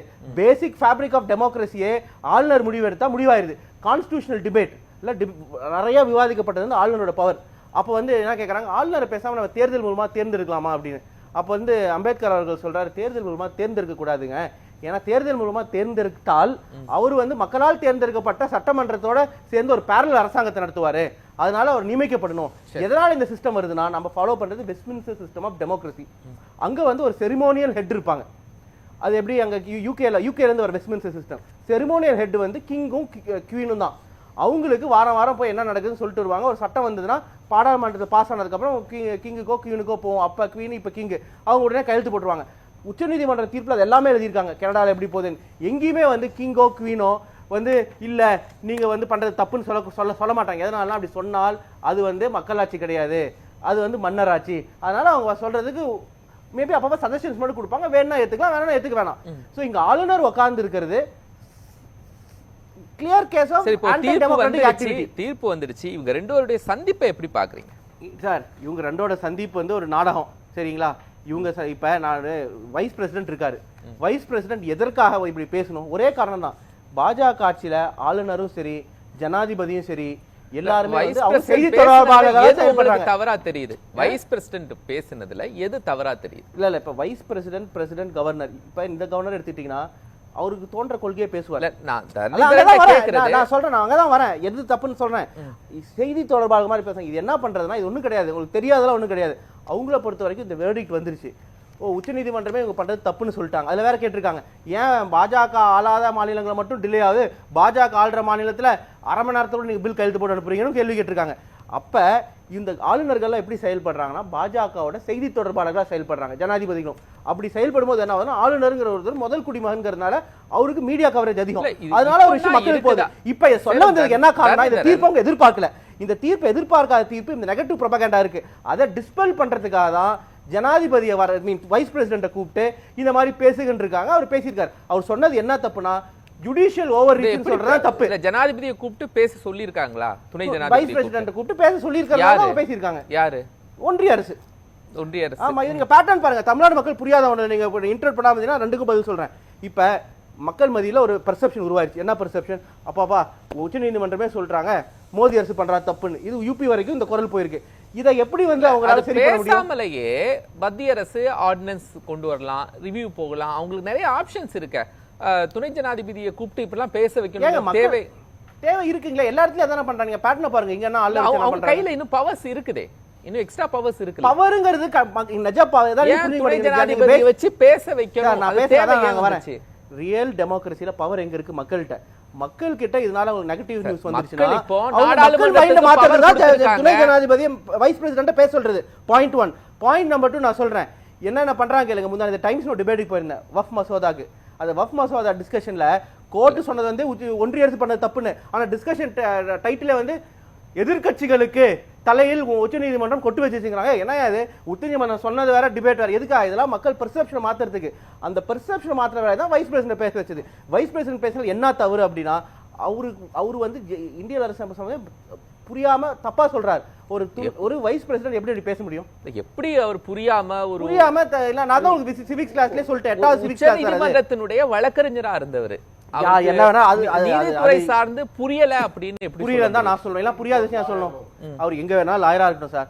ஆனா அவர் சொன்னது ஒண்ணு தெரிஞ்சு மக்களை முட்டாள்னு நினைச்சு பேசியிருக்கலாம். இல்ல நிஜமே புரியாம இருந்திருக்கலாம். நான் 8th கிளாஸ் சிவிக்ஸ் சொல்லிட்டேன். அண்ணாமலை ஐபிஎஸ் நாங்க ஏதாச்சும் ஒரு புரிதல் இருக்கா? கணக்கு கூட ஒழுங்கா போடுறது இல்ல. ஒரு கிடைச்ச புத்தகம் ஒரு நாளைக்கு 10 புத்தகம் படிச்சிருக்காரு. ஏதோ படிச்சது தெரியுதா? அதெல்லாம் இப்ப வேண்டாங்க. அதெல்லாம் அதனால வந்து அவர் வந்து அதனால அவரு அதனால அவர் சுப்ரீம் கோர்ட் லாயர் அப்படிங்கறதுனால அவருக்கு வந்து எல்லாம் தெரிஞ்சிருக்கும்னு சொல்ல முடியாது. ஒண்ணு. ரெண்டாவது தெரிஞ்சிருந்தும் தவறா பேசியிருக்கலாம். ஆனா அரசியலமைப்பு சட்டம் கிளியரா சொல்றது என்ன? இந்த சுப்ரீம் கோர்ட் என்ன பண்ணிருக்காங்க, ஆர்டிகல் 200 படிச்சு என்னன்னு எக்ஸ்பிளைன் பண்ணிருக்காங்க, அவ்வளவுதான். ஆர்டிகல் 200 எக்ஸ்பிளைன் பண்ணிருக்காங்க. இதுக்கு முன்னாடி ஏதாச்சும் ஆளுநர் இப்படி உட்கார்ந்துருந்தாங்களா 2014க்கு முன்னாடி 14க்கு முன்னாடினா கிடையவே கிடையாது. ஏன்னா ஆர்டிகல் 200 எழுதியிருக்கு as soon as possible. as soon as possible நீங்க ஒரு பில் வந்துச்சுன்னா அதை உடனே நீங்க வந்து திருப்பி அனுப்பணும். அப்படி இல்லைன்னா ரீகன்சிடரேஷன் போட்டு அமெண்ட்மெண்ட்ஸ் சஜஸ்ட் பண்ணி நீங்க அனுப்பலாம். ஆனா அது திருப்பி உங்களுக்கு அமிச்சாச்சுன்னா உடனே வந்து ஆளுநர் கையெழுத்து போட்டு தான் as soon as possible வார்த்தை இருக்கா. as soon as possible முன்னாடி காங்கிரஸ் ஆட்சி காலத்திலயும் ஆளுநருக்கு பெண்டிங் இந்த மாதிரி பெண்டிங்ல இன்னொரு பெண்டிங்ல இல்லவே இல்ல. இந்த மாதிரி ஒரு செகண்ட், அதாவது ஒரு சின்ன குறுக்கீடு தான், தயவுசெய்து மன்னிச்சுக்கிடுங்க. 1990 இறுதியில சுர்ஜித் சிங் பர்னாலா வந்து தமிழ்நாடு கவர்னரா இருந்தாரு. அன்னைக்கு கலைஞர் முதலமைச்சர், கலைஞருடைய அரசை ஆர்டிகல் 356 பயன்படுத்தி கலைஞரோடு சொல்லி மத்திய அரசு சொல்லும் போது அதுக்கப்புறம் குடியரசுத் தலைவர் சுர்ஜித் சிங் பர்னாலா கலைஞருக்கு ஒப்புதல் கொடுக்க மாட்டேன்னாரு.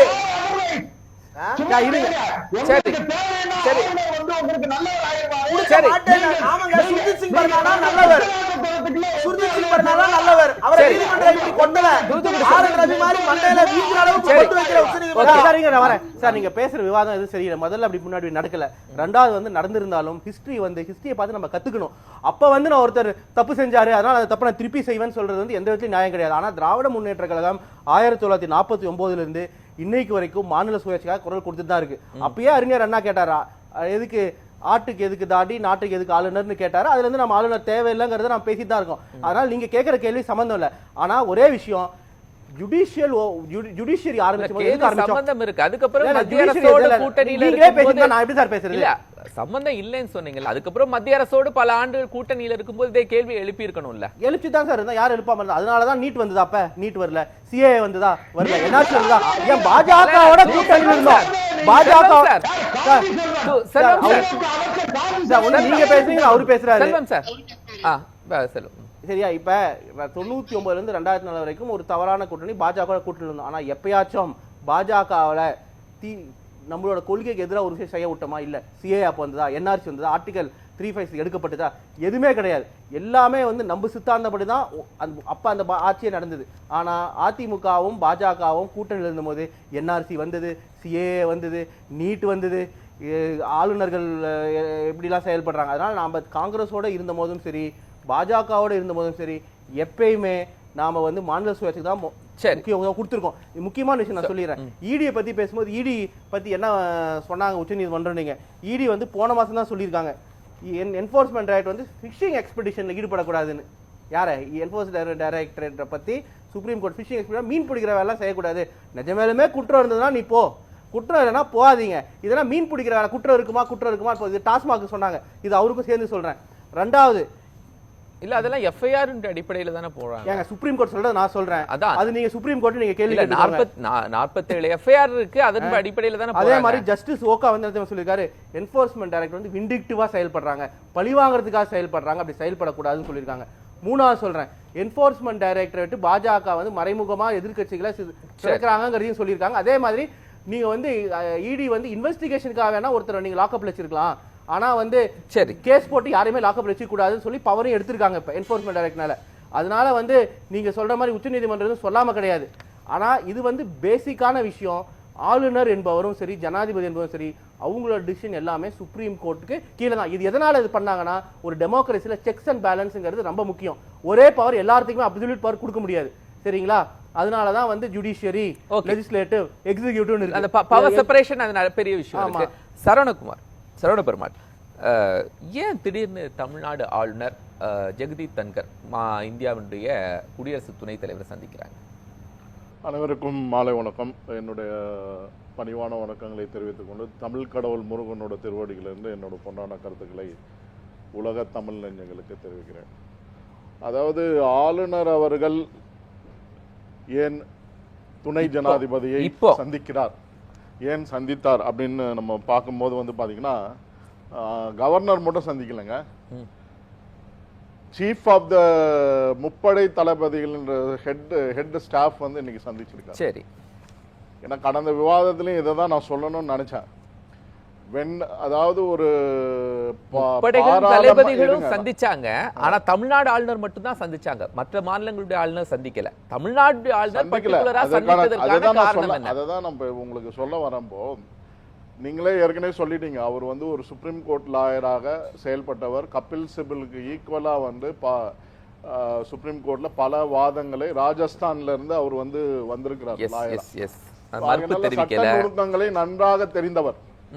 அதே மாதிரி ஒன் நேஷன் ஒன் போல் வந்து ஏன் வந்து இவருக்கு முன்னாள் ஜனாதிபதி கொடுத்தாங்கன்னா, அவரும் வந்து ஒரு லீகல் எக்ஸ்பர்ட், கான்ஸ்டிடியூஷனல் எக்ஸ்பர்ட். இல்ல எதுக்காக சொல்றேன்னா, இதெல்லாம் வந்து ஒரு நல்ல விஷயம் தெரிஞ்சவங்க கிட்ட தான் வந்து குடியரசு துணைத் தலைவர் ஏன் உச்சநீதிமன்றத்தை விமர்சித்தார், ஆளுநர் ஜெகதீப் தன்கர் சந்திப்பு, அதான் கேக்குறேன். அதுதான் நான் சொல்ல வரேன் சார். இருங்க, இன்றைக்கு சந்திப்புன்றது ஒரு முக்கியமான தருணம். ஏன்னா இவங்க வந்து ஆளுநர் வந்து அவரை மட்டும் சந்திக்கல, பல எக்ஸ்பர்ட்ஸ் சந்திக்க போறாங்க. வேற யாரை சந்திக்க போறாங்க? இதுக்கு அடுத்த கட்டங்கள்ல சந்திக்க போறாங்க. ஹோம் மினிஸ்டர் சந்திக்க போறாங்க, ஜனாதிபதியும் சந்திக்கிறதுக்கான வாய்ப்புகள் இருக்கு.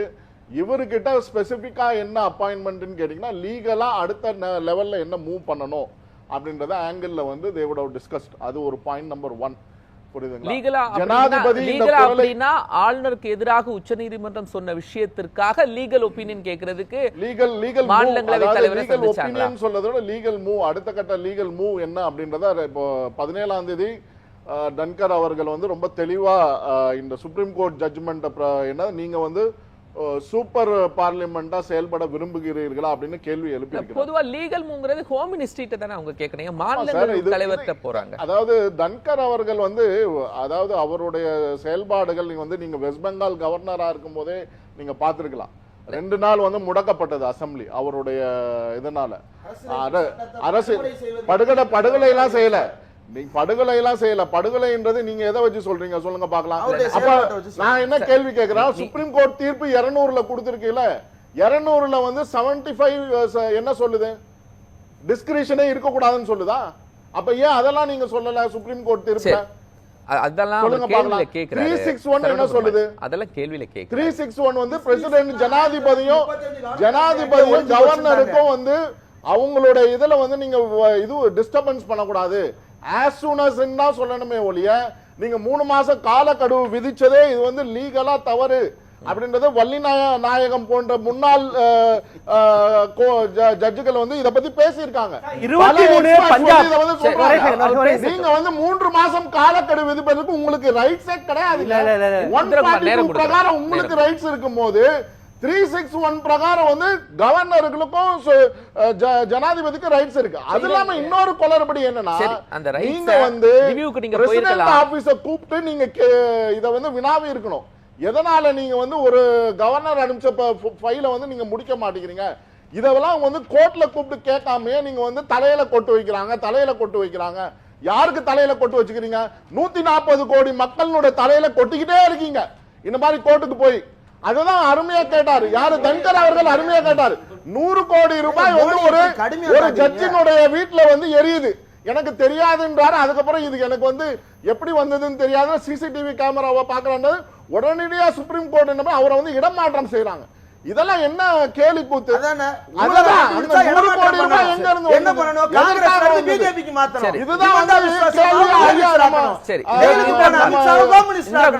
தூத்துக்குடி செல்வம் ஐயா அருமையா கேட்டாரு. இப்ப அவர் கூட சொன்னாரு 50 கோடி ரூபாய் கவர்னரே கேட்கிறாரா? 50 கோடி ரூபாய் 50 லட்சம் ரூபாய் சிபிஎஸ்இ 50 லட்சம் ரூபாய் வாங்குறீங்க, 1 கோடி வாங்குறீங்க. ஒரு இதுக்கு ஆதாரம் எல்லாம் இல்லாம இல்லங்க, ஆதாரம் இருக்கு, வரும் எல்லாமே வரும், எல்லா இதுவும் வரும். ஆதாரத்தோட எல்லாம் வெளியே வருங்க, பொறுமையா இருங்க, அவசரப்படுறீங்க. ஒண்ணு ஒண்ணா வெளியே வந்து 100 கோடி ரூபாய் கொடுத்தாங்க தமிழகத்துல இருந்து கொடுக்கப்பட்டது. லஞ்சம் வாங்குறாருன்னு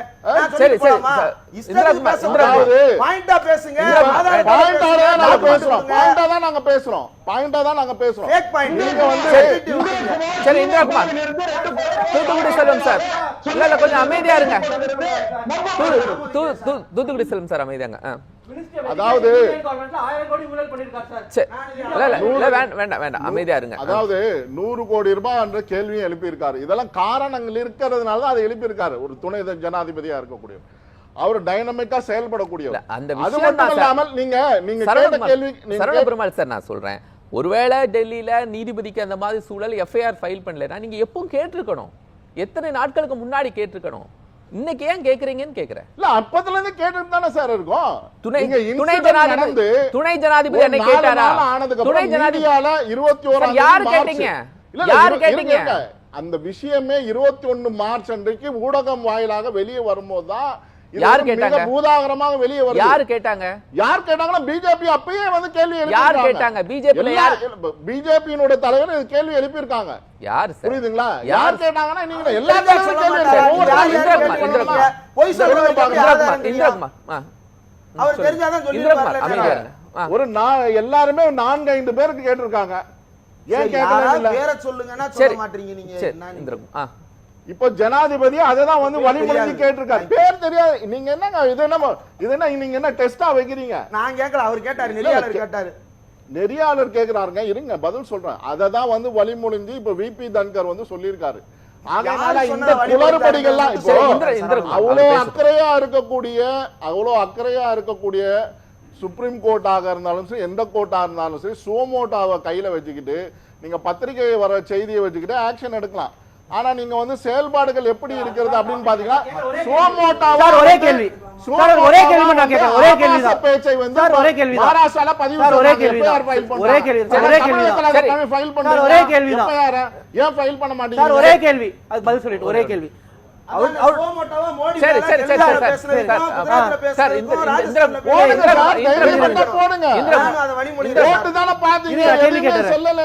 ஒரே கேள்வி.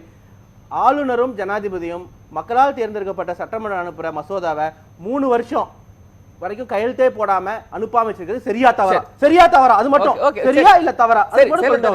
சரி சார், இல்ல சரியா தவறா? 3 வருஷம் உட்கார்ந்து சரியா தவறா? 84ல ஜெயில் சிங் வந்து பாக்கெட் ஊட்டாவை வச்சு ஒரு போஸ்டல் 84 54 சரியா தவறா?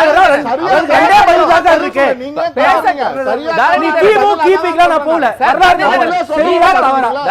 அவர் சொல்றாரு, சொல்றது கேளு. பாத்துக்கிட்டு இருக்காங்க. அப்படிலாம் பதில் சொல்ல முடியாது சார். அவர் சொல்லுவாரு. சரியா உங்க கேள்விகளுக்கெல்லாம் உடனே அவர் எக்ஸாம்பிள் கோட் சொல்லுவார் சார். ஏங்க எக்ஸாம்பிள் கோட் நீங்க கேள்வியை மூட வச்சிட்டீங்க. மசோதால உட்கார்ந்திருக்க குறுக்கீடு கேள்விக்கு நேரம் கொடுத்தா அவர் பதில் சொல்லுவாரு. சரியா தவறான்னு கேக்குறேன். நீங்க வந்து வரலாறு உங்களுடைய கேள்வி ஒவ்வொருத்தருடைய 1984 1920 சரி சொல்லுங்க, நீங்க சொல்லுங்க. சரியா தவறான்னு தான் நான் கேக்குறேன். நான் அவர் சொல்லுவாரு. ரெண்டுல ஏதோ ஒன்னு சொல்லுங்க. அவர் சொல்லுவாருங்க. அதாவது கிடப்புல போடுறது சரின்றதான் ஜெயில் சிங் ப்ரூவ் பண்ணிருக்காரு. அததான் சொல்ல வந்தேன். அவரு அந்த அந்த பில்லே ஒவ்வொரு கேள்வி பண்ண முடியல சார். பாஸே பண்ண முடியல. ரெண்டாவது பண்ண முடியல. ஒவ்வொரு கேள்வி கிடப்புல போட்டு அப்படியே போட்டு போயிட்டாங்க. வேண்டாம் வேண்டாம் வேண்டாம் சார். ஒரே ஒரு கேள்வி நான் சொல்ற ஒரே கேள்வி என்னன்னா, அப்படின்னா 3 வருஷம் நாங்க அனுப்புற பில்ல வந்து நீங்க உட்கார்ந்துட்டே இருப்பீங்கன்னா எதுக்காக ஒரு சட்டமன்றம், எதுக்காக பாராளுமன்றம்? நியமிக்கப்பட்டவரே ஆட்சி நடத்திட்டு போயிடலாமே. அதுக்கு மட்டும் ஒரு பதில் சொல்லுங்க. அவர் கேட்ட கேள்விக்கு பதில் சொல்லுமா? சொல்லுங்க. அதாவது இப்போ தேர்ந்தெடுக்கப்பட்ட நாடாளுமன்ற சட்டமன்ற உறுப்பினரால் ஓட்டு போடப்பட்டு அந்த ஜனாதிபதி தேர்ந்தெடுக்கப்படுகிறார். அந்த ஜனாதிபதி பிளஷர்ல வந்து கவர்மெண்டே, இந்தியன் கவர்மெண்டே ஃபங்க்ஷன் ஆகுது, கவர்னரும் ஃபங்க்ஷன் பண்ணலாம். தவறலாம் கிடையாது. Pleasure of the pleasure of the president, pleasure of the president, ஒரு பேர் on the pleasure of the president, on the pleasure of the president. Indrakumar president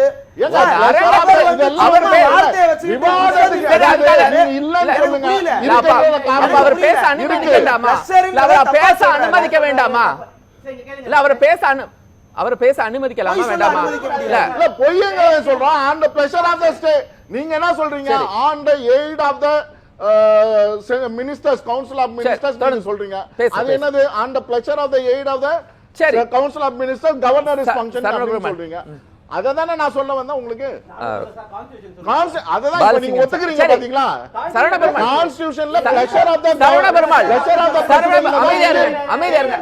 அமைதியா இருங்க. இல்ல நான் ஒரே ஒரு பாயிண்ட் இல்ல ஒரு பாயிண்ட் சோ ப்ளீஸ் கொஞ்சம் அமைதியா இருங்க அமைதியா இருங்க அவர்கள் விஷயத்திலே தரணிதரன் அமைதியா இருங்க மக்கள் ஒரே ஒரு பாயிண்ட் மட்டும் முடிச்சுக்கிறேன். இப்போ இன்னைக்கு நடந்திருக்கக்கூடிய சவான் ஐயா அவர்கள் விபி தன்கர்னுடைய இது வந்து இல்ல நான் இருங்க ஒரு நிமிஷம் இருங்கய்யா நீங்க எங்க கொண்டு போறீங்கன்னா சட்டத்துல இடம் இருக்கிறது 256ல ஆர்டர்லினஸ் கொண்டு வரதுக்கு மத்திய அரசாங்கத்துக்கு இது ரைட்ஸ் இருக்கு 256 பிரகாரம். அப்படி ஆர்டர்லினஸ் வரலன்னா chief of the defence staff action எடுக்க முடியும். இது வந்து இன்னைக்கு வந்து இந்த நடைமுறையில இந்த சட்ட திருத்தத்தினால நீங்க கேள்வி கேட்டதுனால இது வந்து வரப்போற காலங்கள்ல இது மாதிரியான ஒரு நிகழ்வு வரக்கூடிய வாய்ப்பு இருக்குன்றதா உங்க டிவியின் வாயிலா சொல்லிக்க விரும்புறேன். சரி சார் பாலசிங் இல்ல பாலசிங்கத்துல வந்துறேன். பாலசிங்கம் சட்ட வந்த நேரம் உச்ச நீதிமன்றத்தை தொடர்ந்து விமர்சிக்கிறாங்களா? அது ஏன்? வணக்கம்.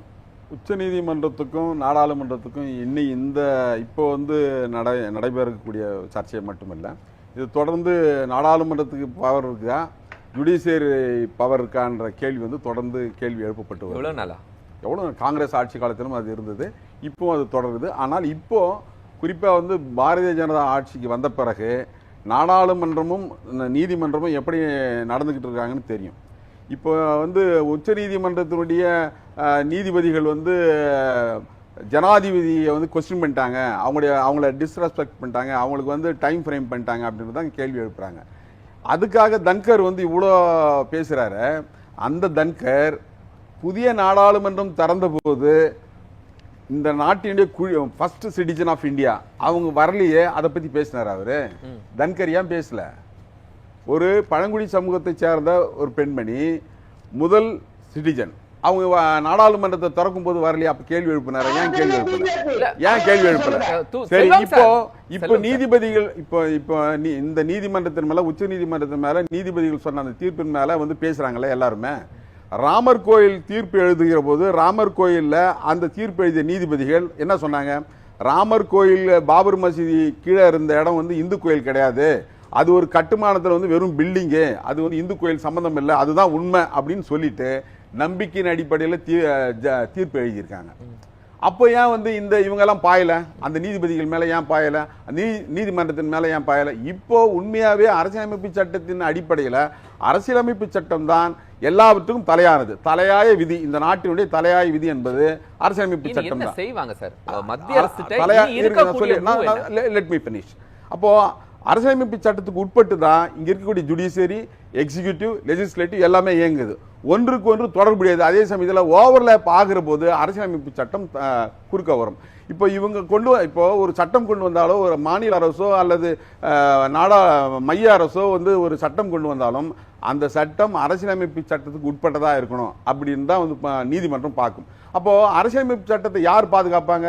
அரசியலமைப்பு சட்டத்தை தன்னைத்தானே பாதுகாத்துக் கொள்வதற்கான வழிமுறை என்ன இருக்குது? அதுதான் ஜுடிஷியரி. ஜுடிஷியரியின் மூலமா தான் வந்து அது தன்னைத்தானே பாதுகாத்துக் கொள்ள முடியும். அப்போ இவங்க எந்த சட்டம் கொண்டு வந்தாலும், நாடாளுமன்றம் எந்த சட்டம் கொண்டு வந்தாலும் அதை யார் நிராகரிக்க முடியும்னா 2 பேர் தான் நிராகரிக்க முடியும். ஒன்று வந்து மக்கள். இப்போ மக்கள் போராட்டத்தின் மூலமாக நிராகரிக்க முடியும். இப்போ விவசாயிகளுடைய சட்டம் 3 சட்டம் கொண்டு வந்தாங்க, மக்கள் போராட்டத்தின் மூலமாக அது வந்து திரும்ப பெறப்பட்டது.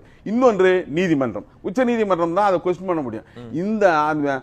குறிப்பாக வந்து இந்த அமெண்ட்மெண்ட்ஸ் எந்த திருத்தங்களாக இருந்தாலும் அந்த திருத்தங்கள் அனைத்துமே வந்து இந்த basic structure of the constitution அதை வந்து மீறக்கூடாது என்பது தான் வந்து கேசவானந்த பாரதி கேஸில் இருக்கக்கூடிய தீர்ப்பு. அப்போ அதை மீறி எந்த சட்டம் வந்தாலும் அதை வந்து சுப்ரீம் கோர்ட் வந்து நிராகரிக்கும். இப்போ என்ன சொல்றாங்க? உடனே வந்து ஆர்டினன்ஸ் வரும், இல்லைன்னா இப்போ வந்து நம்ம துணை ஜனாதிபதி போயிட்டு இப்போ ஆளுநர் பார்த்துட்டாரு.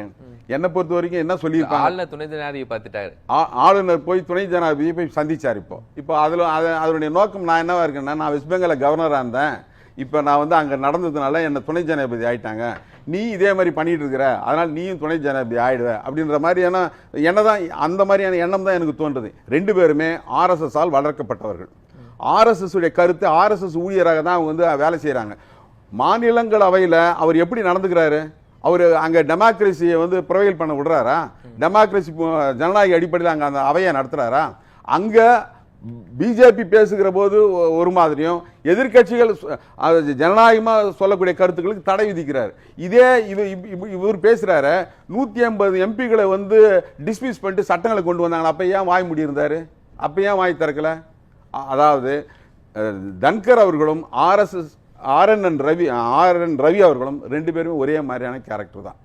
ரெண்டு பேருமே வந்து அரசியலமைப்பு சட்டத்தை மதிக்காதவர்கள் தான். அரசியலமைப்பு சட்டத்திற்கு மேலா இருக்கிற மாதிரி இவங்க நடந்துக்கிறாங்க. மத்திய அரசு அடுத்து இருக்கக்கூடிய பவர்ஸ் என்ன? மத்திய அரசு ஆர்டினன்ஸ் கொண்டு வரலாம். ஆர்டினன்ஸ் வந்து நாடாளுமன்றம் நடக்காத போது ஆர்டினன்ஸ் கொண்டு வரலாம். நாடாளுமன்றம் நடக்கிற போது மசோதா கொண்டு வரலாம். அது சட்டமாக ஏற்றலாம். இப்போ ஆர்டினன்ஸ் கொண்டு வரலாம். அந்த ஆர்டினன்ஸும் கூட 6 மாசத்துக்குள்ள அல்லது அடுத்து வரக்கூடிய நாடாளுமன்ற கூட்டத்தொடரிலே அது வந்து சட்டமாக்கப்படணும். சட்டம் ஆகனாலும் அப்படி ஒருவேளை அது ஒருவேளை சட்டமானாலும் மறுபடியும் அது வழக்குக்கு போச்சுன்னா, யாராவது வழக்கு போட்டாங்கன்னா அது சுப்ரீம் கோர்ட்ல வந்து அரசியலமைப்பு சட்டத்தினுடைய அந்த விதிகளுக்கு கீழே இருக்குதா அப்படின்றதான் பார்ப்பாங்க. இப்ப நம்முடைய செல்லும் ரிவ்யூ பெட்டிஷன் லார்ஜர் பெஞ்சுக்கு போறது, அப்படி போகிற போது என்ன நடக்கும்? அதுதான் அந்த லார்ஜர் கான்ஸ்டிடியூஷன் பெஞ்சுக்கு போகும்.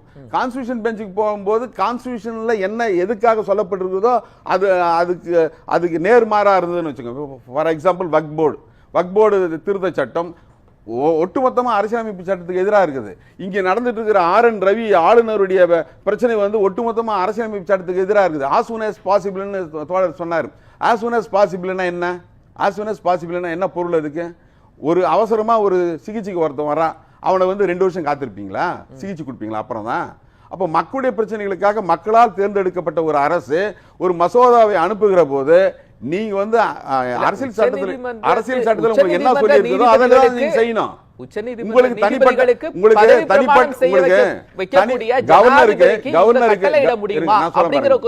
கவர்னருக்கு அந்த அடுத்து இந்த கேள்வியை கேளுங்க. நான் சொல்றேன், கவர்னருக்கு தனிப்பட்ட முறையில் எந்த பவரும் இல்லைன்னு சொல்லிட்டு கான்ஸ்டிடியூண்ட் அசம்பிளி டிபேட்ஸ்ல அம்பேத்கர் குறிப்பிடுறாரு.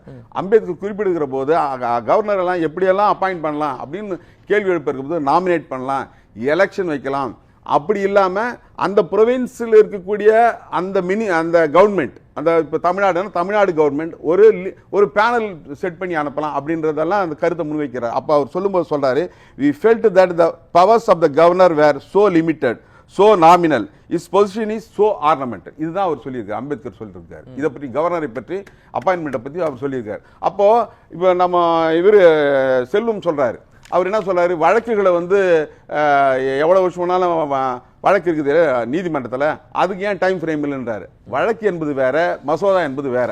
வழக்கு என்பது நீதியை கொண்டு வருதல். அப்ப விசாரணை மூலமாக நீதியை கொண்டு வருதல் தான் வழக்கு. அப்ப ஒரு 1000 குற்றவாளிகள் தப்பித்துக் கொண்டாலும் ஒரு நிரபராதியை வந்து தண்டிக்கப்படக்கூடாது என்பதுதான் நீதியினுடைய அந்த கோட்பாடு. அப்ப அந்த அடிப்படையில் அதுக்கு டைம் எடுத்துக்கிறாங்க. இங்க மக்களால் தேர்ந்தெடுக்கப்பட்ட பிரதிநிதிகள் அனைவரும் ஒன்று கூடி ஏகமனதாக ஒரு மசோதாவை வந்து நிறைவேற்றி அனுப்புகிற போது அதை வந்து அந்த ஆளுநர் வந்து அக்செப்ட் பண்ணணும், இல்லைன்னா ரிஜெக்ட் திருப்பி அனுப்பணும். திருப்பி அனுப்பிச்சதுக்கு மறுபடியும் அவங்க அனுப்பிச்சாங்கன்னா அதை அக்செப்ட் பண்ணணும்னு தான் சட்டம் சொல்லுது. உங்களுக்கு எந்த உரிமையும் கிடையாது. ஆளுநருக்கு எந்த உரிமையும் அதை வித்ஹோல்ட் பண்றதுக்கு எவ்வளவு நாள் வச்சிருப்பீங்க? as soon as possible என்ற அந்த வார்த்தைக்கு என்ன அர்த்தம் அப்படின்னா என்ன, கான்ஸ்டிடியூண்ட் அசம்பிளியில் ஆளுநர்களை நியமனம் செய்கிற போது என்ன நினைச்சாங்கன்னு சொன்னா, ஆளுநர்கள் எல்லாம் இன்டெகிரிட்டியோட இருப்பாங்க. let me finish. ஆளுநர்கள் இன்டெகிரிட்டியோட இருப்பாங்க, ஆனஸ்டியோட இருப்பாங்க, அரசியலமைப்பு சட்டத்திற்கு உட்பட்டவர்களாக இருப்பாங்கன்னு நினைச்சாங்க. ஆனா இப்படிப்பட்ட ஆளுநர்கள், ஆர்என் ரவியை போன்ற ஆளுநர்கள், RSS ஊழியராக செயல்படக்கூடிய ஆர்என் ரவியை போன்ற ஆளுநர்கள் வருவார்கள் என்று அவங்க நினைக்கிறாங்க. ஆர்டிகல் 142 அப்படிங்கிறது யாரை வேணாலும் கொஸ்டின் பண்ணலாம், யாருக்கு வேணாலும் கட்டளை இடலாம் அப்படிங்கிற அதிகபட்சமான அதிகாரம் மிக்கதா? பதவி பிரமாணம் வைத்த ஜனாதிபதியை கூட கொஸ்டின் பண்ணலாம். அதாவது இந்த நாட்டினுடைய ஜனாதிபதியாக இருந்தாலும், council of ministers headed by the prime மினிஸ்டராக இருந்தாலும் அல்லது ஸ்டேட் கவர்மெண்டாக இருந்தாலும் யாராக இருந்தாலும் அரசியலமைப்பு சட்டம் தான் பெரியது, ஜனாதிபதி பெரியவர்கள் அல்ல. ஜனாதிபதி என்பவர் அரசியலமைப்பு சட்டத்தை அதை வந்து நிர்வகிக்கக்கூடிய ஒரு தலைமை பொறுப்பு இருக்கக்கூடியவர், அவ்வளவுதான். ஆனால் அரசியலமைப்பு சட்டம் தான் ஜனாதிபதிக்கு மேல, ஜனாதிபதிக்கு கீழே தான் எல்லாருமே ஒழிய ஜனாதிபதியை வந்து கொஸ்டின் பண்ணக்கூடாதுன்றதெல்லாம் கிடையாது. ஜனாதிபதி ஒருவேளை அரசியலமைப்பு சட்டத்துக்கு எதிராக செயல்பட்டால் கண்டிப்பாக வந்து ஜனாதிபதியை கொஸ்டின் பண்ணியே தான் ஆகணும், அவங்க மேல வந்து நடவடிக்கை எடுத்து தான் ஆகணும். அதற்கான வந்து ப்ரொவிஷன் வந்து அரசியலமைப்பு சட்டத்தில் இருக்கு. சரி, தொடர்ந்து பேசுவோம். இந்திரகுமார், பிரேக் போயிட்டு வந்துடுறேன். இந்த விவாதம் தொடர்பாக எக்ஸலத்தில் நம்ம முன்வைத்திருந்த கேள்வி, ஆளுநர் தொடர்பாக உச்சநீதிமன்றத்தின் தீர்ப்பினால் ஏற்படக்கூடிய விளைவு என்ன? 3 பதில்களை முன்வைத்திருக்கிறோம். சட்டத்தை காக்கும், ஆளுநர்களுக்கு வழிகாட்டல், மாநில உரிமையை காக்கும். 3 பதில்கள் முன்வைத்திருக்கோம். மக்கள் என்ன தீர்ப்பளிக்கிறாங்க? ஒரு சிறிய இடைவேளைக்கு பிறகு பார்க்கலாம்.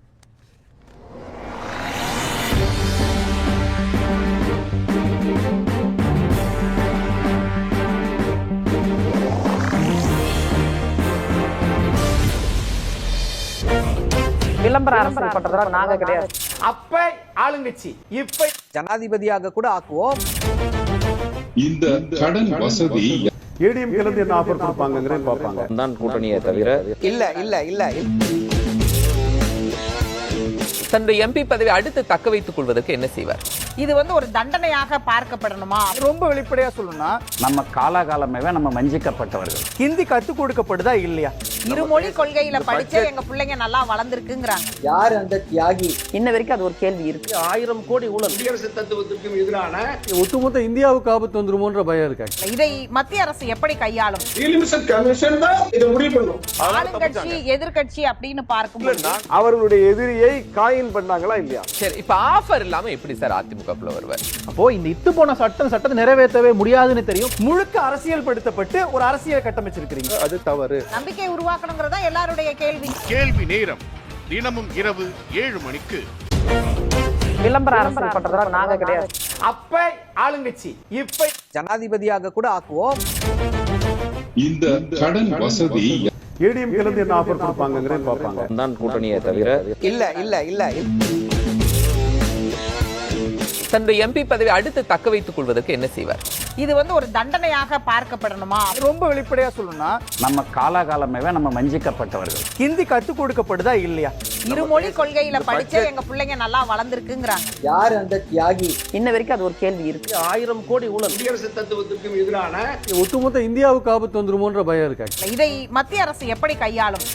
கமிஷன் தான் இதை முடிவு பண்ணும். ஆளுங்கட்சி எதிர்கட்சி அப்படின்னு பார்க்கும்போது அவர்களுடைய எதிரியை காயின் பண்ணாங்களா இல்லையா? சரி, இப்ப ஆஃபர் இல்லாம எப்படி சார் அதிமுகக்குள்ள வருவார்? அப்போ இந்த இத்து போன சட்டத்தை நிறைவேற்றவே முடியாதுன்னு தெரியும், முழுக்க அரசியல் படுத்தப்பட்டு ஒரு அரசியல் கட்டமைச்சிருக்கிறீங்க. அது தவறு. நம்பிக்கை உருவாக்கணுங்கிறதா எல்லாருடைய கேள்வி. கேள்வி நேரம் தினமும் இரவு 7 மணிக்கு.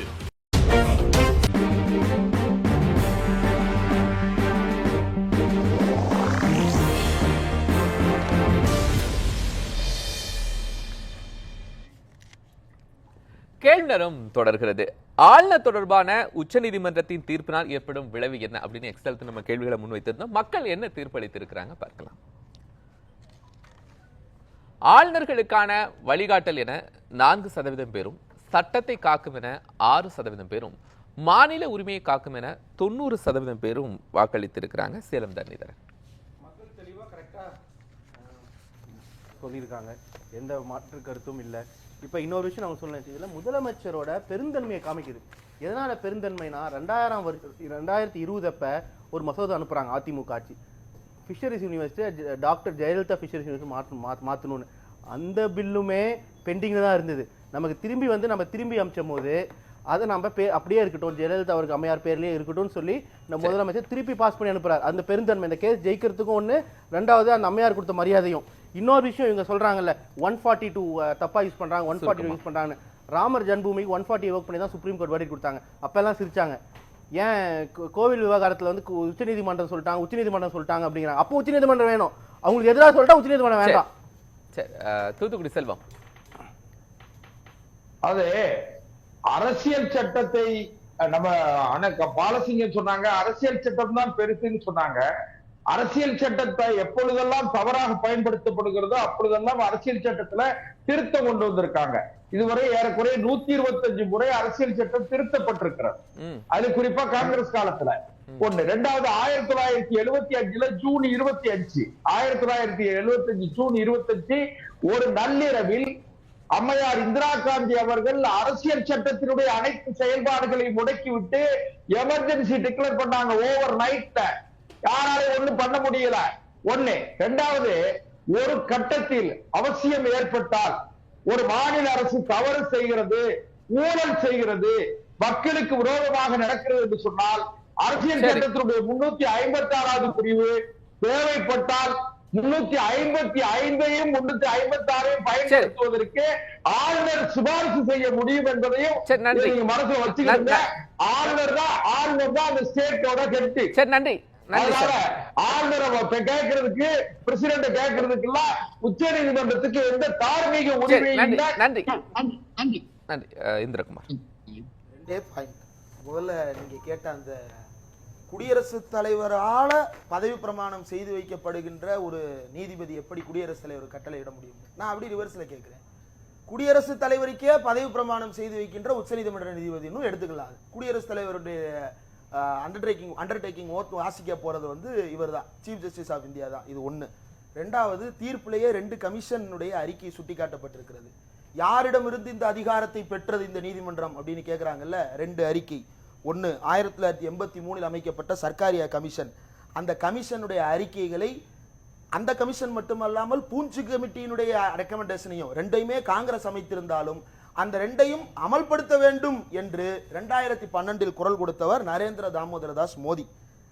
அந்த அறிக்கையில் என்ன சொல்றாங்கன்னா, decision on bill by the president under article 201 அப்படின்னு குறிப்பிட்டு விட்டு குடியரசுத் தலைவர் மசோதாவின் முடிவெடுக்குவதற்கு 4 மாத காலம் போதுமானது அப்படின்னு குறிப்பிடப்பட்டிருக்கிறது. இரண்டாவது, அதை ஒருவேளை திருப்பி அனுப்புவதாக இருந்தாலும் கூட அதற்கும் 4 மாத காலம் தான் அவகாசம். சரி, இதுவாது இந்திரா காந்தி அமைத்தது, யாரோ ஒருத்தர் ஏதோ ஒரு கட்சியை சேர்ந்தவர். கடைசியா இதை மட்டும் நான் முடிச்சிடறேன். National commission to review the working of constitution அப்படின்னு ஒரு கமிட்டி அமைக்கப்பட்டது. அந்த கமிட்டி என்ன சொல்லி இருக்குன்னா, if the bill is reserved for the consideration of the president, there should be a time limit, say of 3 months, within which the president should take a decision whether to accord his assent or to direct the governor to return it to the state legislature. இருங்க முடிச்சிரேன். இதை யார் அமைச்சான்னு சொல்லணும்ல. இந்த national commission to review the working of the constitution, இந்த கமிட்டிக்கு இன்னொரு பேர் இருக்கு, வெங்கடாச்சலையா கமிஷன். இந்த கமிஷன் அமைக்கப்பட்டது பிப்ரவரி 2000. பிப்ரவரி 2000 இந்த கமிஷன் அமைச்சது அடல் பிகாரி வாஜ்பாய். அந்த அறிக்கை 31 மார்ச் 2002 அருண் ஜேட்லியிடம் ஒப்படைக்கப்பட்டது. நீங்க உருவாக்கின கமிஷன் பப்ளிக்லி. அந்த கமிஷன் கேப்பீங்களா? சரவண பெருமாள். பொதுவாவே வந்து பாத்தீங்கன்னா the prime minister holds the office under the pleasure of the president அப்படின்னு தான் இருக்கு. pleasure of the president வராதப்போ இப்போ சுப்ரீம் கோர்ட் நீங்க சொன்ன மாதிரி ஜனாதிபதி தலைமலையே கொட்டு வச்சிருக்கேன். இருங்க சார், இருங்க, நீங்க பேசுறத குறுக்கிட்டு பண்ணாதீங்க. இருக்கு பாருங்க, இருக்கு, மக்கள் பாத்துக்கிட்டு இருக்காங்க. இருக்கு, நல்லா சொல்றேன், இருக்கு. கவர்னருக்கு பிரசிடென்ட் சீஃப் மினிஸ்டர் வருது. நீங்க பேசும்போது பிரசிடென்ட் அந்த பிரஷர் வந்து கேபினெட்ல தான் வருது. நீங்க பேச அனுமதிக்க மாட்டீங்க. பிரஷர் இல்ல சார், தமிழ்நாட்டுமே அந்த பிரஷர் வந்து நான் அனுமதிக்கிறேன் சார். அவர் பேச அனுமதிக்கிறேன். நீங்க போய் அவர் பேச இந்திரகுமார், உங்க நேரம் முடிஞ்சிருச்சு. உங்க நேரம் முடிஞ்சிருச்சு சார். உங்க நேரம் முடிஞ்சிருச்சு இந்திரகுமார், உங்க நேரம் முடிஞ்சிருச்சு. அததான் நான் சொல்றேன். இருங்க, படிக்கிறேன். ஒரு பேராகிராஃப் மட்டும் படிக்கிறது தப்பு சார். ஃபுல்லா படிக்கணும். அது வந்து டிஸ்கஷன் ஆஃப் ஃபேக்ட். படிக்க விடுங்க சார். ஒரே விஷயம் சொல்லிடுறேன். நேரம் முடிஞ்சிருச்சு சார். அதுக்கு மேல அவருக்கு நேரமும் கொடுக்க முடியாது. பேசுங்க சார். அதாவது நான் அதை படிக்க சொன்னார், படிச்சு காமிச்சிடறேன். முடிவா ஒரே ஒரு 20 second. Indian prime minister holds office at the pleasure of the president, meaning president formally appoints and can potentially remove the prime minister when there is no majority in the Lok Sabha. Depends upon the confidence of the Lok Sabha. ஆமா ஆமா அதே மாதிரி தான். பாலசிங்க முடிச்சேன் sir. Balasinghe council of ministers அதுதான் அது இருக்கிற, அதுதான் அப்படி எடுத்துக்கணும். நீங்க அப்படி பிளஷர் என்ன அவருடைய பிளஷர் கிடையாது. Advice of the council. இன்னைக்கு வந்து நீங்க பேசும்போது நான் குறிக்கல. பிளஷர் இல்லன்னா தான் சவான கொஞ்சம் இருங்க. நீங்க பேசும்போது நான் மிலிட்டரி உள்ள வரப்போகுது, அதுதான் பிரச்சனை. இருங்க, உள்ள வரக்கூடிய சூழ்நிலை சார் இருங்க, அவங்க பேசட்டும். உங்க நேரம் அப்படிதான் எடுத்துக்கணும். அண்ணா வந்து செல்வம் சொன்னாரு, திருத்தங்கள்னு சொன்னாரு. அரசியலமைப்பு சட்டமே திருத்தங்களை அனுமதிக்கிறது. அப்போ அந்த திருத்தங்களும் கூட எத்தனை முறை திருத்தினாலும் அந்த திருத்தங்களும் கூட மறுபடியும் பேசிக் ஸ்ட்ரக்சர் ஆஃப் த கான்ஸ்டிடியூஷனுக்கு எதிராக இருக்கக்கூடிய கூடாது என்பதுதான் கேசவானந்த பாரதி கேஸோட தீர்ப்பு. அந்த அடிப்படையில் தான் அந்த திருத்தங்கள் எல்லாம் இருக்கு. இன்னொன்னு இப்ப வந்திருக்கிற அந்த எக்ஸ்ட்ராலத்தில் வந்திருக்கிற அந்த தீர்ப்பு என்பது உச்ச நீதிமன்றத்தையும் தமிழ்நாடு அரசையும் மிரட்டுகிற துணியில் தான் மத்திய அரசும் மத்திய அரசினுடைய நடவடிக்கையும் இருக்கிறது. அது மட்டும் இல்லாமல் தங்களுடைய நடவடிக்கையும் ஆளுநருடைய நடவடிக்கையும் உச்ச நீதிமன்றத்தையும் தமிழ்நாடு அரசையும் மிரட்டுவதாக இருக்குது. அந்த மிரட்டுவதற்கு எதிராகத்தான் இங்கே எக்ஸ்ட்ராலத்தில் கொடுத்திருக்கக்கூடிய தீர்ப்பு என்பது மாநிலங்களுடைய உரிமைகளை பாதுகாப்பதற்கு இதுதான் வழி என்றது அவங்க சொல்லியிருக்கிறது. உச்ச நீதிமன்றத்தை விமர்சிப்பதன் பின்னணி என்ற விவாதத்தில் 5 கருத்துரையாளர்கள் நம்மோடு பங்கெடுத்தாங்க. ஐவருக்கும் மனமார்ந்த நன்றிகள். நேர்களை மற்றும் ஒரு நிகழ்ச்சியில் சந்திக்கலாம். நன்றி.